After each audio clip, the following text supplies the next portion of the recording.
Mon nom est Jean-Christophe Stefanovic, président de Noula, coopérative de solidarité basée à Montréal. Aujourd'hui, avec notre maître torréfacteur Christian Lacroix, nous nous rendons dans la commune de Dondon, à 2 heures de Cap-Haïtien.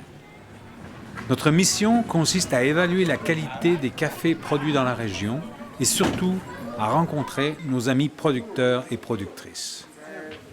Depuis 2006, Noula travaille avec les coopératives caféières d'Haïti pour faciliter leur accès au marché canadien. Et pour arriver à faire du commerce vraiment équitable, nous croyons qu'il est impératif d'établir des liens directs et étroits avec les paysans qui cultivent le café dans leur jardin.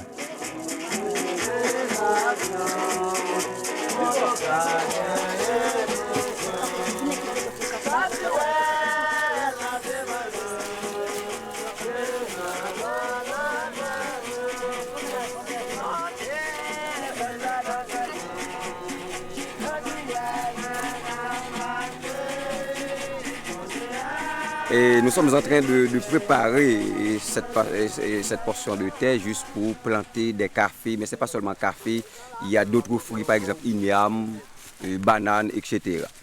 Et ici, jusqu'à présent, c'est une coopérative qui repose au nom de Gaba Lévaillant, qui prépare ces plantules-là et puis il donne ça à des planteurs et puis avec des techniciens à l'appui pour mieux préparer certaines choses.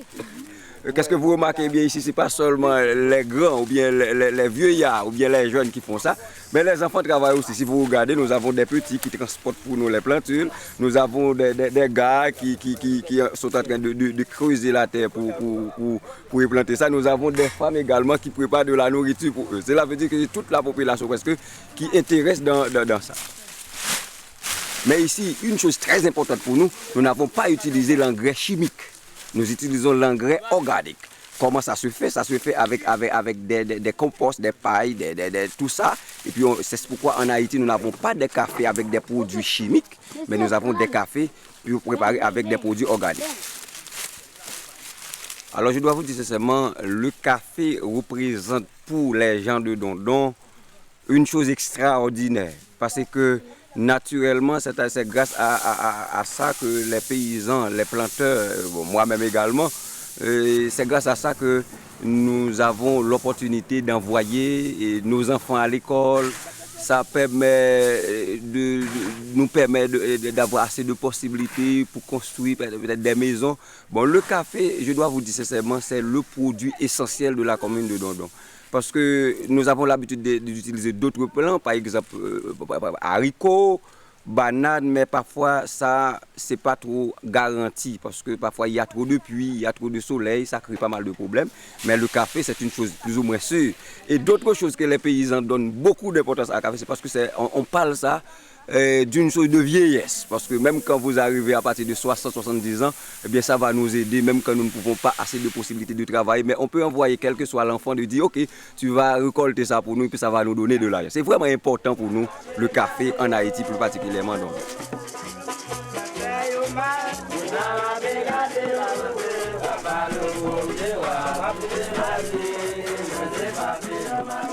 Nous avons planté chou, nous avons récolté. Nous avons malanga, nous avons carotte, nous avons manioc, nous avons pois Congo, nous avons banane. Pour qui ça nous voulons faire culture diversifiée? Parce que nous, premièrement, pays nous pas offrir une série de bagailles. C'est nous-mêmes qui avons fait tout l'effort pour nous joindre, pour nous vivre, pour nous faire éducation timoun, pour nous occuper de santé, état santé nous. Kounye là, tant que nous prenons exemple, pour ça, nous plantons. Dans le mois de décembre, il est déjà mieux. Et dans 2 mois, nous déjà gagnons une récolte. Il aide nous avec manger, nous, et puis économie tout. Nous manger, nous vendre. Ça veut dire nous mettons plusieurs bagages dans le jardin, c'est pour aider nous avec nous englober situation économique.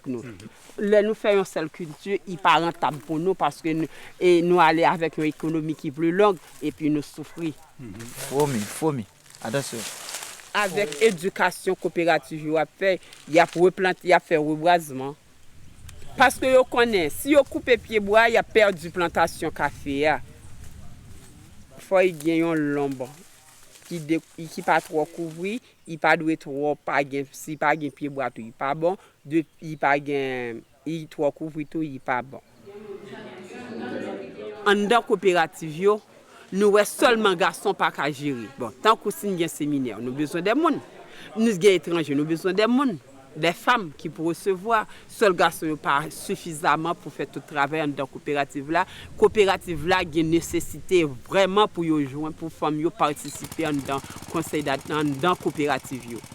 Et même et aller dans tout niveau, dans toute instance yo.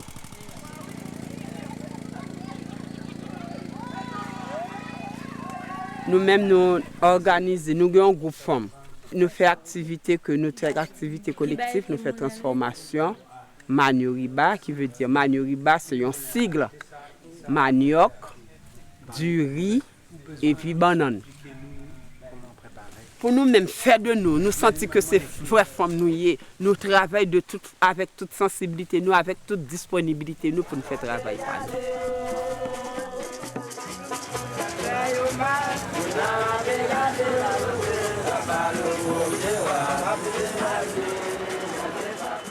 La paysannerie compte pour les 2/3 de la population haïtienne et tous ces gens tirent leur subsistance de l'agriculture.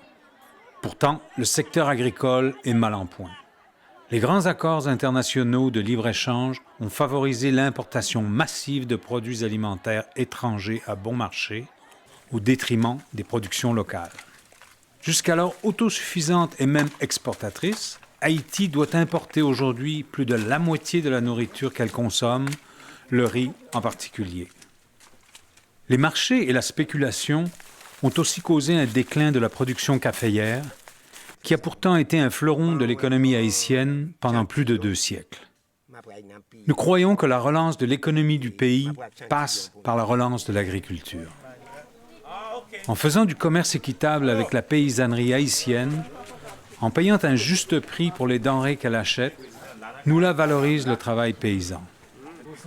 Faire du commerce plutôt que de faire la charité, voilà une stratégie qui va dans l'esprit du développement durable.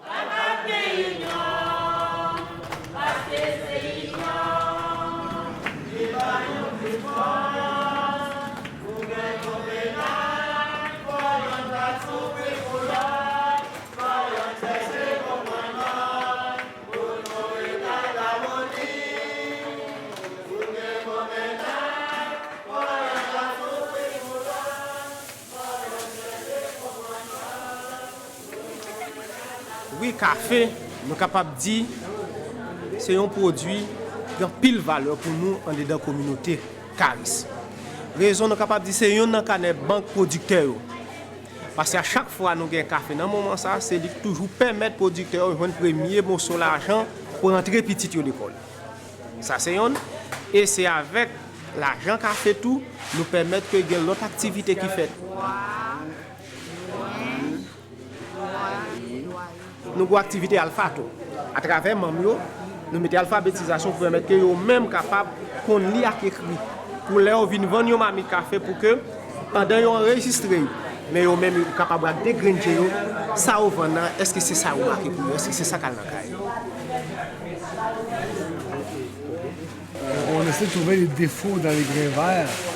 Ce qu'on constate en premier, c'est que c'est vraiment un café qu'on dit naturel, dans le sens que c'est pas une plantation qui est cultivée et qui est vraiment organisée. C'est vraiment un état naturel, plus ou moins lavé, il reste beaucoup de pâche sur les grains. C'est pas une grande régularité, mais la couleur est très belle.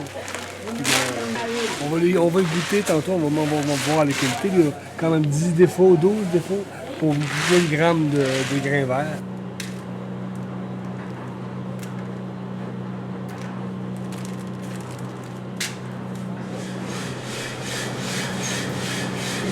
Ce qu'on fait en ce moment, on est en train de torréfier les échantillons de café vert que nous avons déjà sélectionnés et analysés afin qu'on ait une uniformité dans la torréfaction afin de mieux comparer à la dégustation les avantages de ces cafés-là.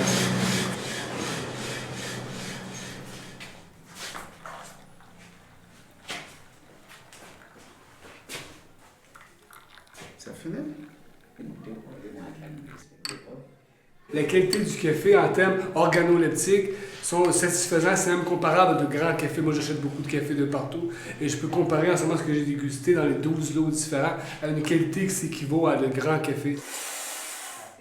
Notre but, c'est de voir si le terroir est valorisé par le travail du caféiculteur et le traitement qui s'ensuit. C'est ce qu'on a fait ici. En conclusion, le travail est bien suivi. On a un beau portrait, une belle qualité qui interprète bien le terroir que j'ai pu voir ici.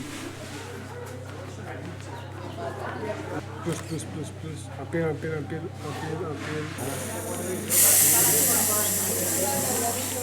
J'ai vu le café. Qui veut goûter? Vai.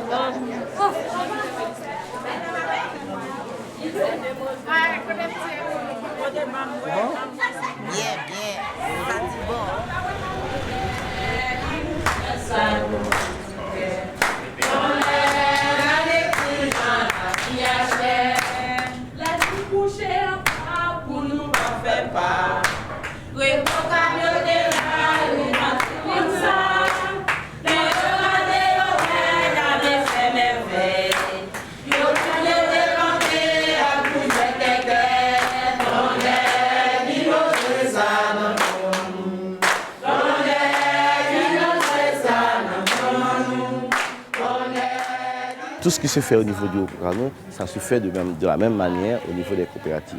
C'est-à-dire que les délégués viennent des assemblées locales.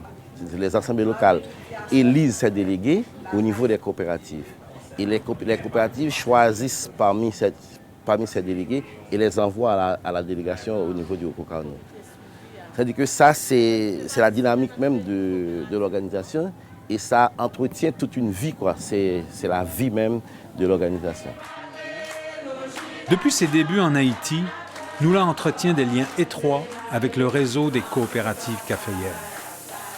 L'importance que ces organisations accordent aux pratiques démocratiques, à la vie associative, à l'éducation de leurs membres, s'aligne bien sur les principes du commerce équitable. Pour Noula, l'important est de contribuer au développement des communautés, à leur épanouissement, à leur prospérité, en respectant la dignité des personnes. En vous offrant d'acheter le café haïtien, Noula vous invite à poser un geste de solidarité en soutien à l'économie paysanne haïtienne.